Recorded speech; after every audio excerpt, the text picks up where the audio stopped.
আসসালামু আলাইকুম।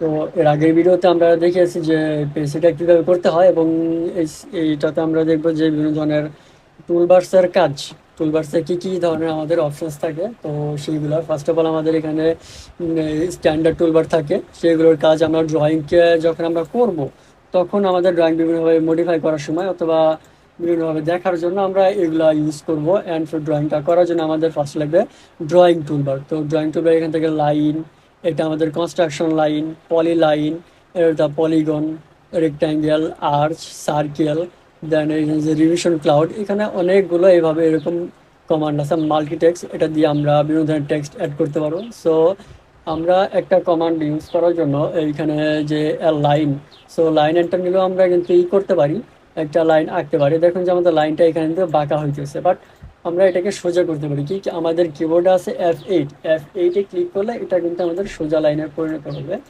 So then enter দিলে পরে লাইনটা কিন্তু হবে। তো আমরা এটার এভাবে সিলেক্ট করে এভাবে ডিলিট করতে পারি। তো এটা আবার এন্টার, এটা তো আমরা এখানে ক্লিক করে এখানে কমান্ড নিয়েছিলাম। তো এটার শর্টকাট কমান্ড হলো এল কমান্ড। এখান থেকে আমরা এইভাবে সেমভাবে জাস্ট এন্টার দিলে পরে আমাদের কমান্ডটা নিয়ে নিবে। আর এই সকল শর্টকাট কমান্ডের এই লিস্ট আমি আমার টেলিগ্রাম চ্যানেলে দিয়ে দেবো। সো সেই টেলিগ্রাম চ্যানেলের লিঙ্কটা আমি ডিসক্রিপশন বক্সে দিয়ে দেবো, তো সেখান থেকে আপনারা নিতে পারেন। তো আবার আছে পলিলাইন, এখানে পিএল এন্টার দিলে পরে এই লাইনটা হয়ে যাবে। সো আপনারা ভাবতে পারেন যে দুইটা তো সেম, বাট ডিফারেন্স কি। সো দেখুন যে আমরা যখন লাইন নিয়ে একটা ড্রয়িং করব, সেই ড্রয়িংটা দেখুন, এই যে এইটা কিন্তু জাস্ট আলাদা আলাদা ড্রয়িং, আলাদা আলাদা লাইন হয়ে গেল, বাট আমাদের পলি লাইন পুরাটা একটা ড্রয়িংয়ের একটা লাইন হয়ে গেল। তো ডিফারেন্স হলো এই দুইটার মধ্যে এতটুকুই যে ড্রয়িং যদি আমরা লাইন নিয়ে করি তাহলে যতটুকু হবে একটা লাইন ঠিক ততটুকুই, এবং পলি লাইন নিয়ে হবে লাগাম সম্পূর্ণ ড্রয়িংটুকু যতটুকু আমরা এটা নিয়ে করব। অ্যান্ড এখানে আছে আমাদের পলি লাইন, এটাও সেম। অ্যান্ড দেন আছে আমাদের রেক্ট্যাঙ্গুলার নিয়ে আমরা করতে পারবো এই যে চতুর্ভুজ, আয়তকার। এটার শর্টকাট কমান্ড হলো আর ইসি এন্টার দিলে পরেও এই কমান্ডটা অ্যাক্টিভ হয়ে যায়।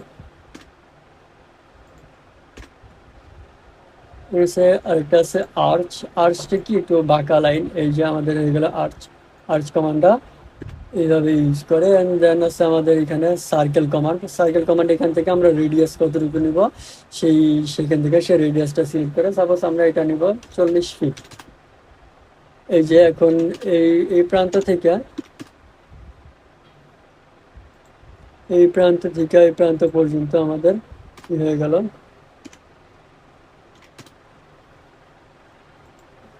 এই যে আমরা আগের বার দেখেছি যে যদি আমাদের একটা জায়গায় নিলে পরে সে লাইনটা আমাদের ক্যাচ করতেছে না, সেই তার কারণ হলো কারণ আমাদের যে ওস্ন্যাপ সেটিংটা আমাদের সেখানে অফ ছিল। বাট আমরা শর্টকাট কমান্ডের মাধ্যমে যদি F3 প্রেস করি তাহলে সেই শর্টকাট কমান্ডটা এই চালু হয়ে যাবে। এই যে এটা আমরা শর্টকাট কমান্ড বাদে আমরা এখান থেকে চালু করতে পারি, এই যে OSNAP command on and tracking off on. এই যে এটা এই দুটা দিলে পরে শর্টকাট কমান্ড দিলে পরে এটা চালু হয়ে যাবে। বর্তমানে অফ আছে, সো এটা দিলে পরে এটা ওপেন হয়ে যাবে।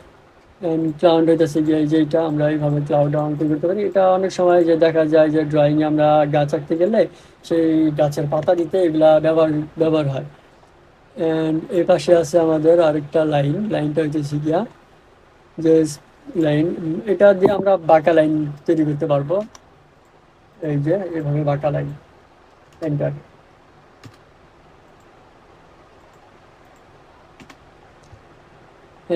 তারপরে আমাদের আছে যে এলিপস আর্চ, এটা দিয়ে আমাদের ই হবে এরকম এন্টার।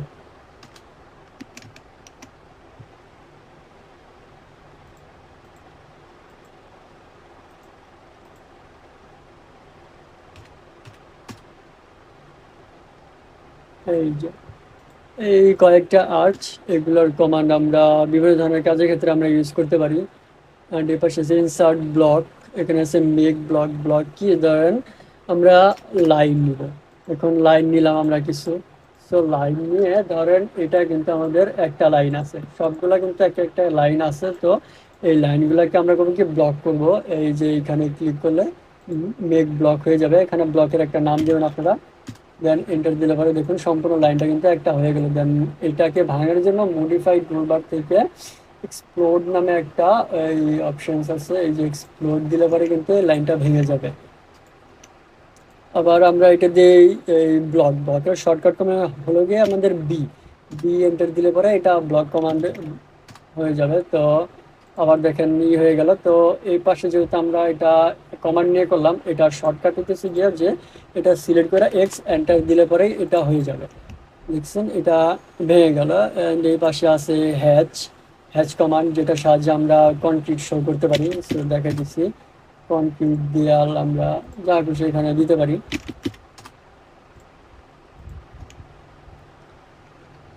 এখান থেকে আমরা হ্যাচ নিব। হ্যাচ নিয়ে আমাদের এই যে সুইচ, সো এইখানে ক্লিক করলে এখানে দেখেন আমাদের অনেক রকম এই এখানে শো করবে। সো আমরা যদি এটা দেয়াল দিই, দেয়ালে আর্স, দেন ওকে, দেন এখানে দিতে হবে এক পিক পয়েন্ট এইটা, দেন এন্টার। ডাবল এন্টার দিলে পরে এটাই হয়ে যাবে।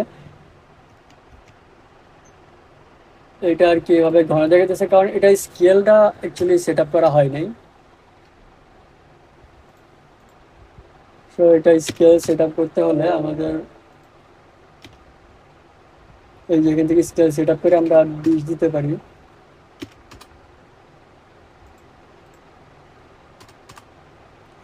এই দেখুন এখানে যত বড় স্কেল দিবেন তত এইখান থেকে বড় হবে। আবার এখানে 20 দিয়েছিলাম, দেন এখানে 10 দিয়ে দিচ্ছি আমরা।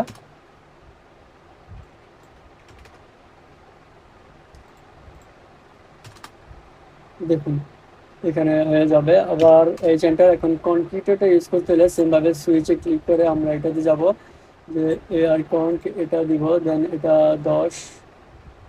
ওকে,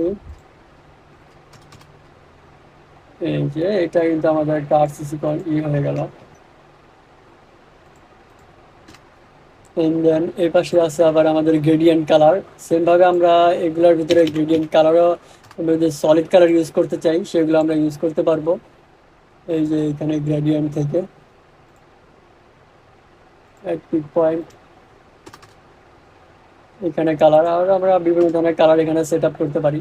দেন এটা আমাদের এখানে আমরা যেমন এক্সেলে যেমন মাল্টিপল একটা টেবিল ইনসার্ট করি আমরা ওয়ার্ড এক্সেলে, তো সেম ভাবে আমাদের যখন একটা ড্রয়িং এর আমরা গ্রুপ যখন আমরা এই সাবমিট করব, তো সেটার জন্য আমাদের করতে হবে কি, যে এই ডাটাগুলো আমাদের কলামের সাইজগুলো, কলামের নাম্বারগুলো এইভাবে সে একটা টেবিলে আমাদের এখানে সাবমিট করতে হবে।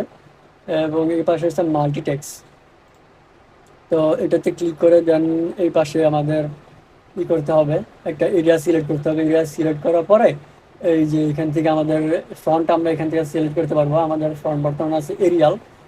তো এই এরিয়াল থেকে পরে আবার এখানে আবার টেক্সট হাইট হতে হবে, টেক্সটের মাঝখানে হবে কিনা, সাইডে হবে, এখান থেকে সব কিছু আমরা ঠিক করতে পারবো। যে সাপোজ এখানে লিখবো আমরা অটোক্যাড।